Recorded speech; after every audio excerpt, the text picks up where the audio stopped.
Hello, welcome to episode 233 of the Craft House Magic podcast. My name's Ellie and I'm coming to you from Norwich in Norfolk in the UK, and today is the 29th of December.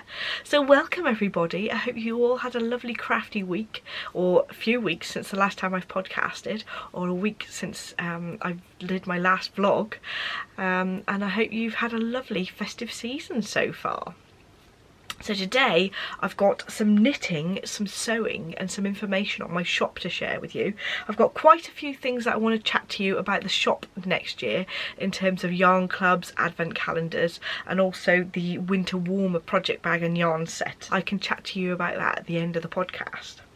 So we have a couple of Makalongs going on till the end of this year, the Craft House Magic Christmas Craftalong and also the Craft 20 a day. So if you have anything that you want to pop over to either the Ravelry group or use the hashtags on Instagram, do make sure that you pop those last posts in before the end of the year and I will be drawing prizes. I will leave it actually until next week's podcast when I actually draw prizes, so you have until next Thursday. I'm going to do some more Makalongs. I've decided to continue Craft 20 a day to next year, 2023, and I'm also going to do a Baby Makes Makalong at the beginning of next year. So the hashtag will be CHM Baby Makes 2023 for that one. I will leave all the hashtags and the links to the Ravelry groups in the description bar down below, so you can either join in on Ravelry or on Instagram. The Baby Makes Makalong will be in January and February, so the end of February I will draw for some prizes. So let's get on with the knitting, shall we? I have a finished pair of socks and these are the finished socks. So these are the socks that I started in Vlogmas and I finished them this week. I've got two red socks.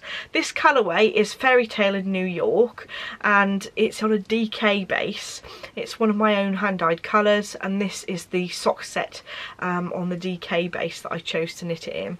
I just think it's a nice red that's a little bit Christmassy but actually not too Christmassy, so you could wear them other times of year. So the pattern is called the Jolly Jingles socks and it's got a faux cable across the top, and then I've designed it so that once you get past the heel, that's a nice and easy knit. Especially at Christmas you need a nice easy knit, don't you? So I finished those off and I've actually knitted these for my friend Liz, so well, they'll be going off to her soon. So that's those. I thought I'd show you what the 4-ply version of this sock looks like as well. So that's the DK version, and then the 4-ply version is obviously finer because you've got the thinner yarn. That's the sort of difference. You do get a very slightly longer leg in the DK yarn because obviously the thickness of the yarn, but you can see that it is transferable to both DK and fingering weight yarn. So those are finished. And I have started a new project which I've almost finished, but I've got to finish the little hat. So this is the Wee Woolens ornament set by Susan B. Anderson, and I have made a good start on it, although I haven't quite finished. I've done the little tiny mittens on the hands and the actual jumper, but I have a little hat to knit as well, and I do have some coat hangers that I can pop it on, so that I can pop it on the Christmas tree. How cute is that? I'm so pleased with how that's turned out. So I did the stitching slightly different to what the pattern says, in that I've done the crosses and the French knots, or I've used the colonial knot instead, because I think it gives a more even knot, especially when you've got such big knots like this.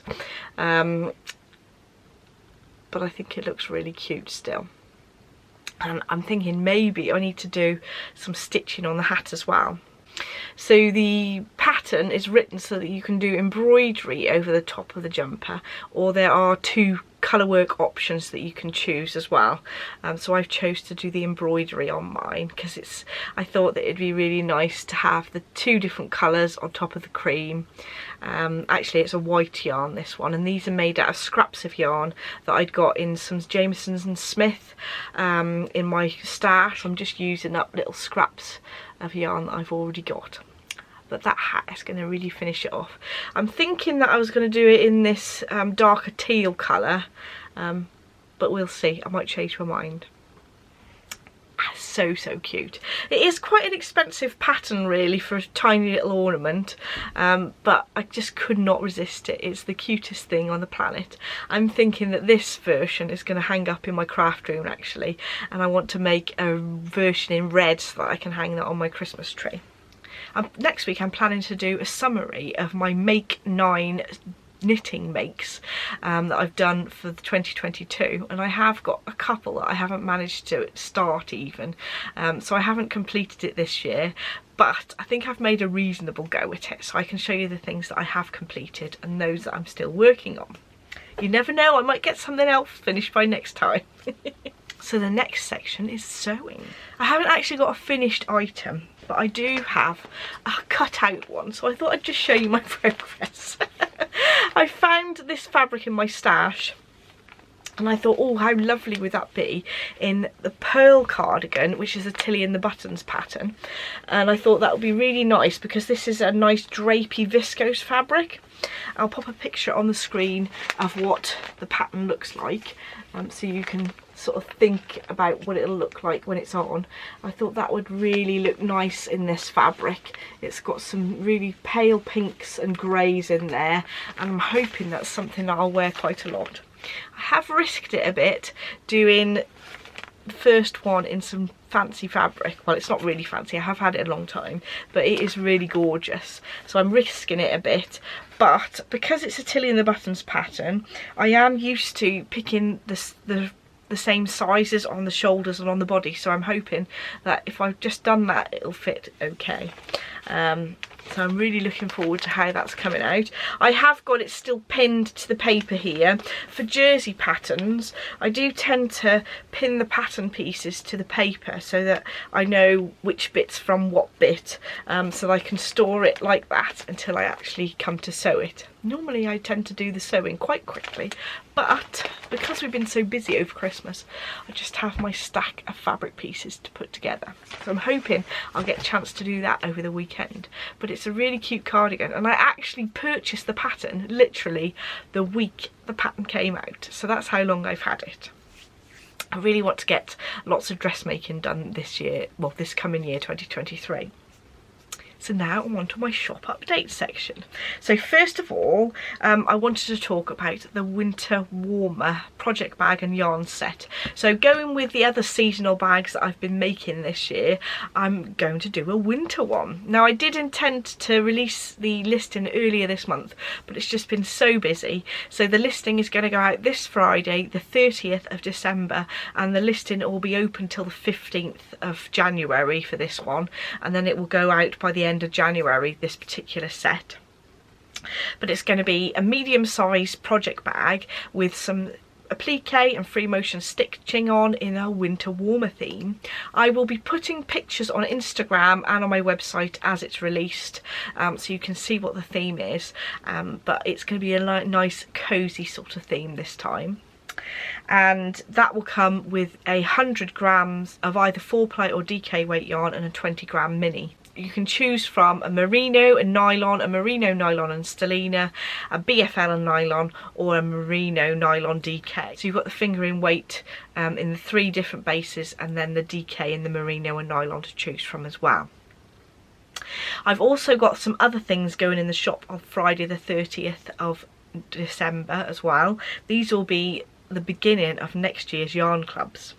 So in terms of my sort of sock yarn club, I'm going to do the music from the movies theme, which I actually did a couple of years ago, but this is going to be the action adventure version. So they'll all be action and adventure movies from the sort of 80s and 90s, my favourite films that I've watched in my childhood really, and perhaps a little bit older, and the songs from those movies that really made an impact on me. So there'll be 100 grams of yarn and a 20-gram mini, and I'm also going to release a smaller set. So if you only need a 50-gram skein of yarn to make your socks, I'm going to do that size as well. And also I thought it'd be really good is if I make the January and February and each set of 2 months, so that they actually go together as well, so that you can also use them for shawls. So it's also not only a sock club, but also a shawl club, so sock stroke shawl club. So again, I'll do the same 4 bases that I explained for the Winter Warmers set. I'm also going to do the mixtape minis again this year, and the difference is I'm actually going to offer a 10-gram set as well, which does mean that that can be sent in a large letter. So they're 5 minis, either 10 gram or 20 grams. So the smaller one can be sent in a large letter size envelope, so that it will be a little bit cheaper with postage. That I will be doing the normal yarn bases, merino and nylon and stellina, BFL and nylon, and the DK merino for the 20 grams, and then for the 10 gram ones it'll just be the merino and nylon and stellina that are the 10 grams. But I just thought it'd be really nice to do a smaller set if you just want a little bit of a taste of some new colourways, and those will all be named after songs, like a mixtape, so each of those will be named. So the mixtape minis and the music from the movies yarn clubs will all be available on my website on the 30th of December as well. What I also wanted to mention is that my yarn advents for 2023, which seems like miles away, I'm actually going to be releasing those on 2 dates in the year. So normally I'll just release them on the 1st of August, but I think some people like to order theirs earlier. So I'm going to do a round of sales on the 1st of April, and I will leave those open for 2 weeks, and then I'll open it again on the 1st of August. You'll still have the option to do my normal bases, the 4 different bases, 10 grams or 20 gram minis, and the 12 days and 24-day advents, with the option of getting a full skein for Christmas Day. All those options will be available, but I'm going to release some in April so that you know that you've got your advent if you're a bit nervous about waiting until August. So they will go, the same options will be open for both dates, so don't panic if you don't get yours ordered on the 1st of April. I just thought I'd give you 2 options there. So I think that's all for today. I'm sorry it's been a bit shop heavy, but I've got lots planned for the weekend, so hopefully I'll get lots of craft done. I'm afraid Jensen isn't in this week's podcast, but he will be back next week, and I'm hoping I'll get something that I can make for him to wear in the meantime. So thank you so much for watching. Don't forget to like and subscribe if you'd like to see more, and I shall see you in next week's podcast. Bye!